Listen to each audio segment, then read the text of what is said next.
You know what sound that is, folks? You bet. It's another noon whistle. I'm Chris Trottier. And I'm John Anzalone, and we have Tori and Ashley with us today. And I got my food service gear on for our talk today. Love it. Yes. Thought I'd be in theme. Still looks great from our high school kitchen. Mr. Anzalone. What's that, Chris? You look cuter than you usually do. Thank you. Thank You're you. welcome. Yeah, I had a hard time putting my hair on, or this hat on with my hair, but I got it. You got tucked in good. Yeah. So, hey, we're talking school lunch. We're talking Elkhorn School District school lunch, and you guys lead the way on this day in, day out. I know you guys serve 8 buildings, right? Is that correct? Yeah. So we have 3 elementary schools. We have a middle school or high school, and then we have CCA, SOFOs, and options. So which we ship and deliver meals out How to many from the total high school. kids is that you're serving in a day? oh gosh. Well, for example, high school alone on Friday, they served 400 lunches and then an additional like 112 entrees, and that's just the high school. Yep. So oh gosh. And that doesn't include breakfast, does it? No, that's No. just lunch. Lunches, like when I've ran it once, it's like 6,000 Wow. in a week. In a week. In a whole week. Like between all the elementaries, the high school, middle school, and then our 3 charter schools. Yeah. So tell us this, is there any stigma behind school lunches, whether from the food side or I remember the lunch lady? I know I have fond memories of the lunch ladies that I had when I was in high school. Chris They seemed so Farley. nice. Yeah. No, yeah, there's unfortunately definitely a stigma, which we've been trying to kind of break loose from that. We are trying to, change the title of our workers to school nutrition workers because like they're it. not just cooks. We do take, care and pride into what we prepare, and we want to make things as nutritious as possible. So they're not just cooking. There's also some educating that goes in that as well. And yeah, go ahead. No, I just caught myself. I said lunch lady, but we have Lunch. men as well, correct? Correct. Yep.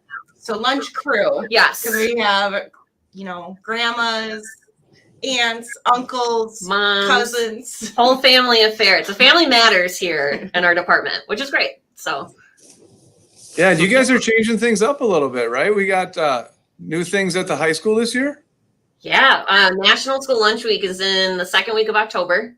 We got some fun things menued. We did just launch our salad bar this week again. So But even especially at the high school level, they love bowls. So Yes. last year we started the burrito bowl day, and that line is just insane. So now we're doing a harvest bowl Yeah. for the Ooh. month of October. So like quinoa and sweet potatoes and diced chicken. So yes. mixing. That's not lunchroom, that's food court. Right? I need a towel. My mouth is watering.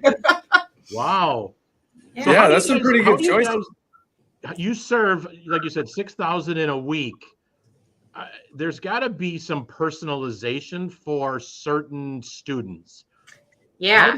What's this method behind the madness on making sure that every kid gets the right nutritional needs that don't trigger allergies? Yeah, that's a great question. It's also a lengthy process. My background's in dietetics and nutrition, so I learned about special diets and allergies, that sort of thing. But essentially, beginning of the school year, we get influx of parents that reach out to us. They fill out medical documents where if there's special dietary needs that need to be assorted. We try to mimic their meals as close as what we're offering, so they feel included. But we communicate with our staff so they're aware of who these students are. A lot of times they have personal relationships with these students as well, because they know, this is what we have to provide for them. We have to make sure there's no cross-contamination. Or, we work with diabetics as well. So carb counting, making sure everything's sorted out ahead of time. So inadvertently, it kind of forces our staff to have relationships with those students. But yeah, so lots of time and love. Yeah, our head cook at the middle school last year had quite a few dietary restrictions and would take products that we would have to use. She would buy it herself, try it at home, so she knew she was serving a good gluten-free, dairy-free quesadilla come Monday. Wow, that's kind of a great segue into Elkhorn School District, their food service team, and you guys are school employees. We're in-house, right? Yep, self-op. which isn't always the norm because some schools do what? Contract management. So a lot of local districts have converted to using contract management companies. Elkhorn has been self-op, and we hope to continue to always be self-op. We have, again, I think it's more community-based. We get to have fun with, designing menus. These big corporations are or contract management companies that come in, they're not necessarily from the area. So we do have, it's more at home with being a self-op program. Well, I could speak to it. And we did pre-show, which is always comical and engaging. I had that in a previous district, and the personalization and the kind of just the culture around meeting a kid's needs and how ensuring every kid has a meal, a breakfast, a lunch, and how those nutritional needs support student achievement, and how we get the personal kids and offer them is really different when you have a self-operation versus contract. It's just personalized. Yeah. What are some of those like kind of special things or personalized things that you guys do, whether that be the relationship wise or maybe how the lunchroom looks or gets served or things like that? Yeah, we have a little bit more free will. I do the menu planning, so it's easier for me to implement or try new things, especially last minute. Because quite frankly, in the food service realm, supply chain issues are a very real thing. I think we have more of the capability to pivot. We also get that one-on-one feedback with students personally. I also coach track, so some of the high school students have no issue coming up and telling me that, the Mandarin orange chicken slaps for the day. But something might, on the menu may not be their favorite. So one extra. Yes. And I just think elementary kids, I know Kim at Jackson, every day she has certain kiddos, relationships with them. They're coming in. Hi, Miss Kim, what's for lunch today? And she's like, this is the best part of my day is when those certain kiddos come in, talk to me every single day, and they have that rapport. Yeah, which is amazing. And I know you guys, Ashley, I've seen you doing a lot of decorating for different seasons and things like that. I like cute things, and I like to bring, at least at the elementary level, bulletin boards just to kind of show our menu, but then put a fun spin on it each month. We are the warm and fuzzies. At least we like to think we're the warm and fuzzies. We like to keep your bellies warm and, your heart's full. So. Yeah, and I would think it becomes at some point where it's almost first name basis, right? Where it's cooks to kids and kids to cooks. And so yesterday I used to sub at Jackson, and I remember the first time subbing in the kitchen with my ladies as the food service admin. They're like, every single child that went through the line. But they start to know every kid too after the school year goes on, and Tori at the high school, just with coaching. So it's a lot of relationship building. What makes this job worth it? We had Robin LeBlanc, one of the students, came up to her yesterday asking her if she could be there for emotional support while he asked someone to homecoming. Yeah. So, I feel like that speaks, volume as to what kind of relationships our staff have with our students. So that's amazing. Yeah. That's amazing.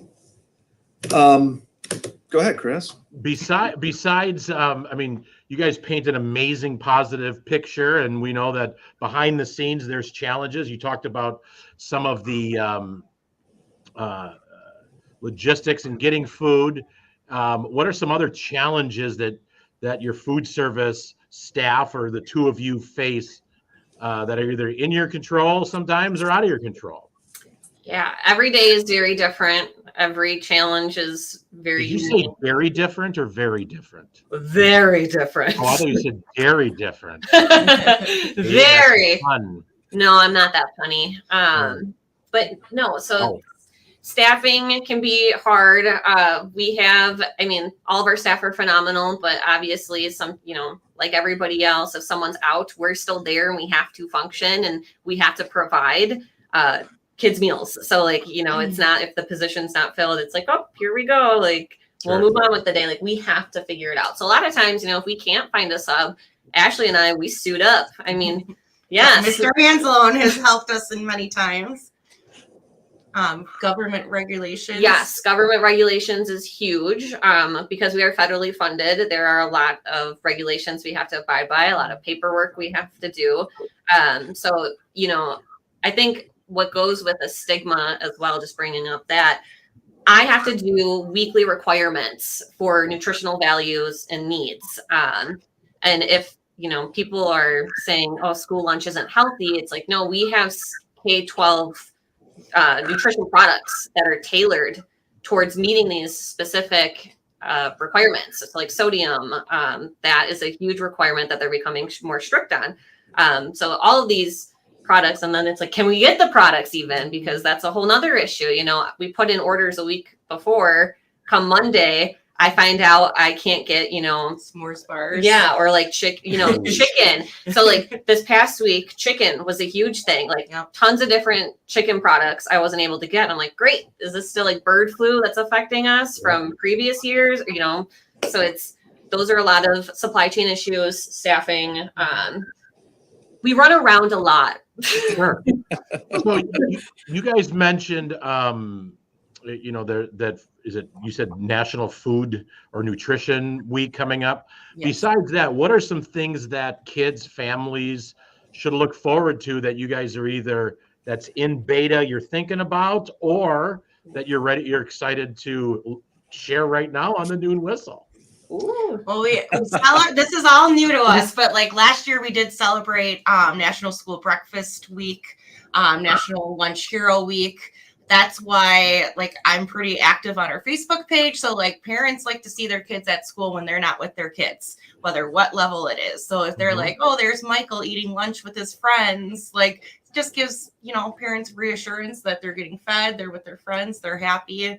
We like to try to put I love cooking. Personally, I love to cook. So being able to personalize and think of, and I also have a child now too, if my child were to go to school, what kind of foods are they eating and what do I want them to be consuming? So Ashley and I, we were huge push towards fresh produce, fruits and vegetables at all across the levels. High school, middle school, that wasn't really ever an issue.